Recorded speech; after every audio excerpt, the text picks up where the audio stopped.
शादी के 10 साल बाद इसे पता चला कि ये बच्चे उसके नहीं है।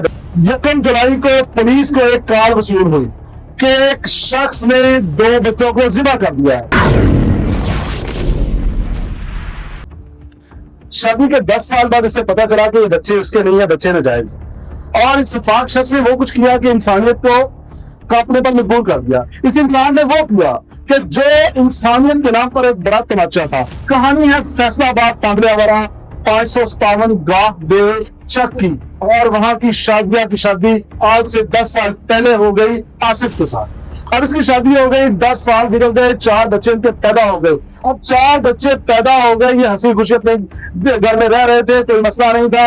आज जब शादी को 10 साल गुजरे तो इसको सबसे पहले एक इसके ज़हन के अंदर शक आ गया, और उस शक ने इस सारी कहानी की बुनियाद रखी जो कहानी आज मैं आपको सुनाने लगा हूं। ये क्राइम स्टोरी इसी तरह वजूद में आई कि इस आसिफ ने जो कुछ किया है आज भी उस गांव के रहने वाले और फैसलाबाद के लोगों के ज़हनों से ये निकलने का नाम ही नहीं ले रहे। होता है कि आप जरा तफसील से देखते जाइएगा कि मामला कैसा रहा।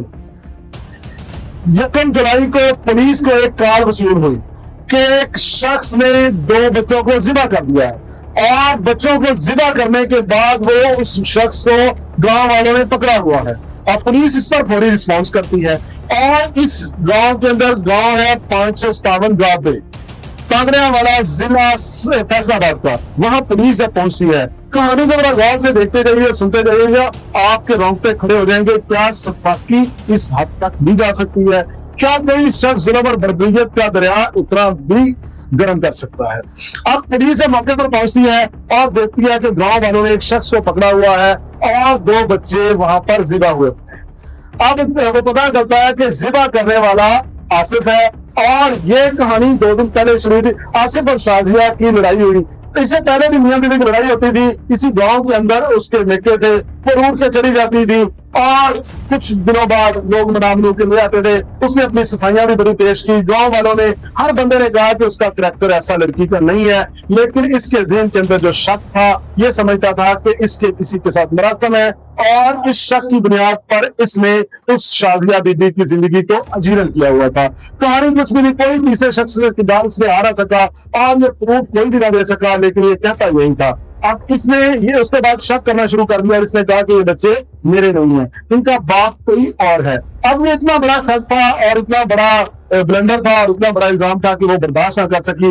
उसने कहा कि तुम जो मर्जी करो, बल्कि पंजाबी के अंदर लोग कहते हैं कि उसने ये कहा था कि तुम खस्मा उठा, वो छोड़ के इसको 1 जुलाई को ये जो दिन पड़ा वो अपने वालिदैन के घर लेके चली जाती है। और ये जुनूनी शख्स क्या करता है, अपने बच्चों को पकड़ता है, 4 में से 2 इसके हाथ आ जाते हैं, और दोनों को ये ज़िबा कर देता है। ज़िबा करने के बाद पुलिस आती है और इसको पकड़ के ले जाती है। और अब इसमें तमाशा क्या है, बात कहां से कहां को किसकी तरफ चली जा रही है, और आप राय सोच के, समझ के, सुन के हैरान रह जाएंगे। अब इस हिस्से में गांव 2 हिस्सों में तकसीम हो चुका है। गांव वाले ये नहीं चाह रहे कि इसको फांसी हो जाए, गांव वाले इसको ये नहीं चाह रहे इसको उम्र कैद हो जाए, इसको कत्ल की सजा मिले, और गांव वाले ये चाह रहे इसको हर सजा मिलनी चाहिए। एक वो हिस्सा है जो शाजिया और उसके रिश्तेदारों का है, क्योंकि ये दोनों अजीज हैं और गांव भी 2 हिस्सों में तकसीम है, और वो चाहते हैं कि इसको सख्त से सख्त सजा मिलनी चाहिए। इसने जो कुछ किया है इसके मुताबिक इसको कानून जो भी सजा देगा वो जरूर होनी चाहिए। और दूसरा ग्रुप है जो आसिफ के रिश्तेदार हैं, वो क्या कहते हैं, वो कहते हैं ये जुनूनी है, इसको दौरे पर देते हैं, और वो इसको नफ्सियाती मरीज करार देके इसको पुलिस की सजा से, इसको कानूनी सजा से और बच्चों के कत्ल की सजा से बचाना चाहते हैं।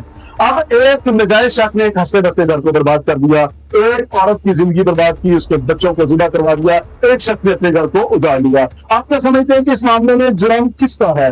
क्या ये शक, नाजायज का शक, इसी तरह घरों को बर्बाद करता रहेगा?